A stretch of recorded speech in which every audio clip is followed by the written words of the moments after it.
টাকার লোভে নিজের ছোট বোনের ইজ্জত নষ্ট করে দিল নিজ হাতে। ছেলেটি যখন ঘুরতে ঘুরতে দেখতে পেল যে কিছু শব্দ আসতেছে, তখন বলল, এই ওই জায়গা কে রে? তখন কিছু ছেলে ঘাম মুছতে মুছতে প্যান্ট ঠিক করতে করতে বাইরে এলো, বলে, সর এখান থেকে, তোরা কি করছিস আমি দেখেছি সব, আমি এখন পুলিশের কাছে যাব। তখন টাকার বান্ডেল ছুঁড়ে দিল তার মুখে। তখন টাকা পেয়ে সব খুশিতে ভুলে গেল, কিন্তু মেয়েটি ওদিকে কান্নাকাটি করলো, তাকিয়ে দেখলো না। দেখেন তার ছোট বোনের জন্য কত বড় বাজার নিয়ে আসছে, অনেক শপিং করে আসছে। কই ছোট বোন কই, ওকে ডাকো, ওর জন্য অনেক শপিং করছে আজকে, ও অনেক খুশি হবে। কই ওকে তো দেখছি না সকাল থেকে, এই যে ডাকাডাকি করছি, খোঁজাখুঁজি করছি, একটু পাইতেছি না, তুমি একটু দেখবা ডাইনে ভাই আছে কিনা। মেয়েটি সকালে খায়ও নাই। তখন ভাইটি খোঁজ করতে করতে ডানে বামে ঘুরছে। তখন মনে পড়ল, আমি ওখানে কার জন্য কান্নাকাটি দেখে আসছি।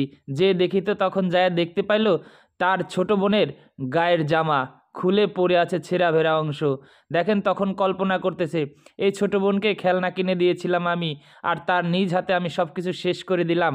হায় আল্লাহ, আমি কি করলাম। একেই বলে যেমন কর্ম তেমন ফল। টাকার কাছে নিজেকে কখনো বিক্রি করবেন না। ভিডিওটা ভালো লাগলে শেয়ার করে দিবেন।